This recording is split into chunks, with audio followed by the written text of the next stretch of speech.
This year was about rediscovering something for myself. It was about rediscovering the joy in creating things.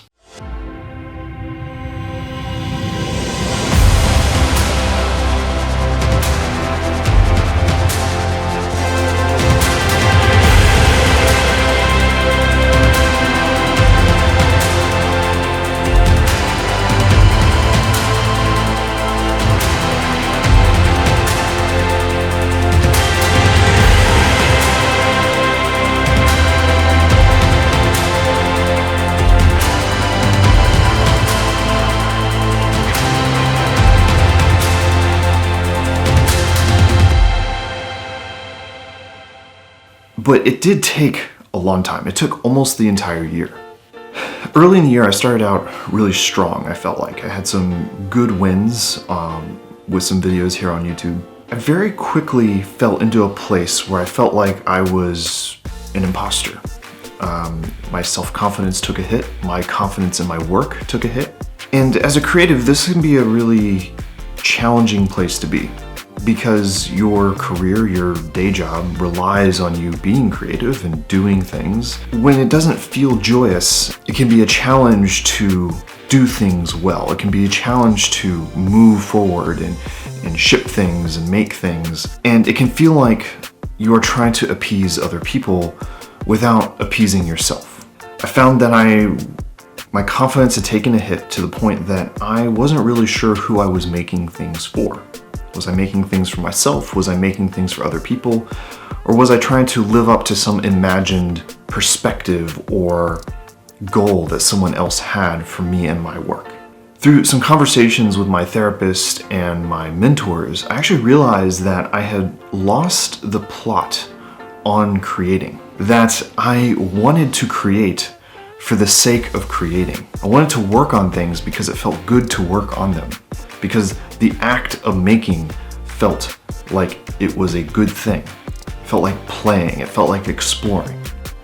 And I realized that I was putting a lot of pressure on the things that I was making to almost live up to some kind of imagined scenario in my head, that these things were going to dictate my future, that they were going to shape who I was going to be. And my therapist actually said, like, if I was putting that much pressure on things, I wouldn't even want to make things. It would be too much. And so I began a journey of separating the pressure from the joy of creating things. Yes, in my head there are goals and there are things that I want to achieve with my work. But for now, I'm very happy with making things to make them because it feels good and exciting to make them. At the end of this year, I decided that one thing I should do was to kind of take this new joy, this creation, this kind of feeling of excitement and energy and inject it into something that can represent me better, both here on YouTube and elsewhere. And so I designed myself a new logo. It's a flag. And to me, the flag represents a really incredible symbol, of a symbol that can communicate anything for anyone, but at the same time marks solidarity. It marks as a rallying point, a point of unity, and it can be a symbol of momentum. And to me, this is a very aspirational logo. It's something that I want to be, something I try to be, but it's something I do feel like I have to work towards, and I need a reminder for myself. And I paired it with a couple different fonts. Druck Condensed is one of my favorite condensed fonts. It's one I've been using for a while, and I just love kind of the steady kind of sturdiness of that font in contrast to the movement of the logo. I'm also pairing it with Non-Natural Grotesque, with the ink trap variant from Non-Foundry. I think it's a big, open, grotesque sans serif font face, and it is just, I think it's a wonderful large format font that works really, really well.